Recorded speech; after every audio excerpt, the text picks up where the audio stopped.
Welcome to Story Time with Teacher Marisa. Today we're going to read Little Duck on the Moon, written by Mark Burgess. Ding dong, turn the page. Wow, such cool stars. Let's get them. There's Little Duck. It was a wild and windy morning. Little Duck wanted to go out to look for her breakfast, but she didn't like the wind one bit. She waited and waited, but the wind just kept on blowing. I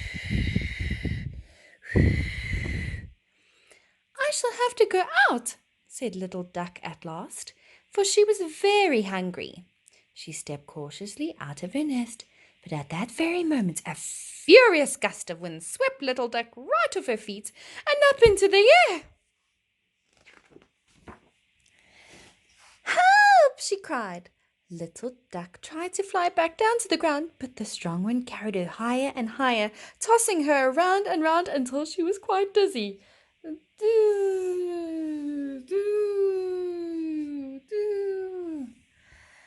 In no time at all, she was above the clouds, drifting further and further from the world below. The pond and trees grew smaller and smaller until Little Duck could not see them at all.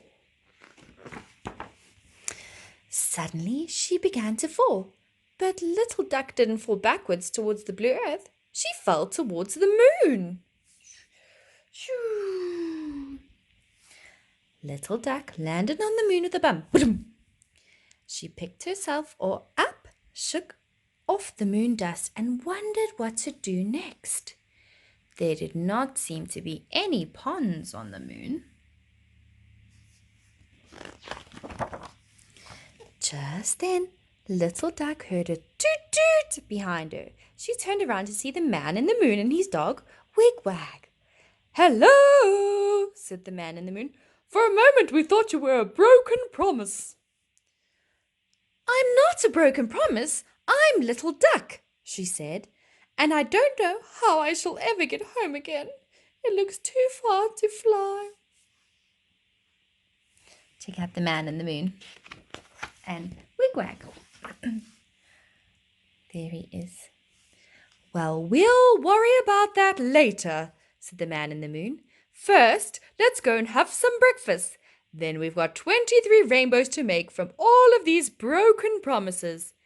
At the mention of breakfast, Little Duck remembered how hungry she was. She jumped straight into the man in the moon's car. The back of the car was full of broken promises, soft and shiny and all different colors. "Where do the broken promises come from?" she asked. "From the blue earth," explained Wig-Wag. "That's where I'm from too," said Little Duck. And you see all the broken promises there. When they got home, the man in the moon made breakfast.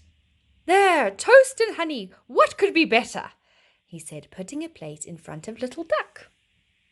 There's their home. "Thank you," said Little Duck politely, but the toast was too hard for her to eat, so she just licked off the honey. When the man in the moon wasn't looking, Little Duck slipped the slice of toast under her wing, as she didn't want to offend him. "Goodness, have you finished already?" said the man in the moon, and he gave Little Duck another slice of toast. She slipped that discreetly under her other wing.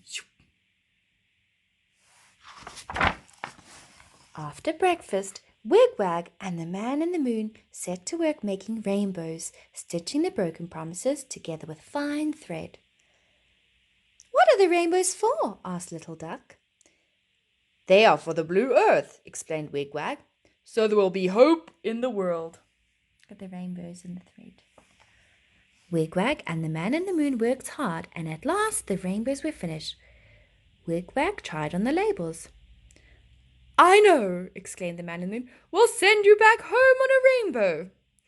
"We'll need an extra one," said Wig-Wag, "and we've no more broken promises." Oh dear, what shall they do? "Then we'll go and find some more," said the man in the moon. "Little Duck, Be sure to look out for the squeakies while we are gone, otherwise they'll sneak in and snatch the rainbows." When Wigwag and the man in the moon had gone, Little Duck did her best to watch out for the squeakies, but it had been a very busy morning and her eyes kept closing. She had just dozed off when squeaky laughter woke her up with a start. "Stop!" shouted Little Duck. "Stop! You mustn't take the rainbows. You mustn't, or there will be no hope in the world."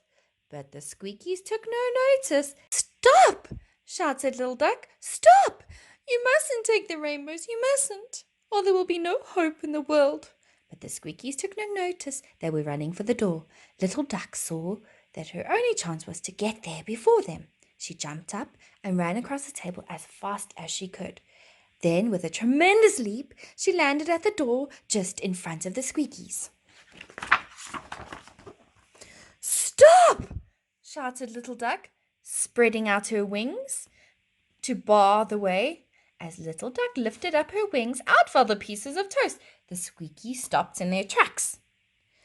Dropping the rainbows, they sniffed the toast, and then they began to nibble at it. Soon they had gobbled up both slices and ran off giggling. "Where are those squeakies?" asked the man in the moon, who had just returned.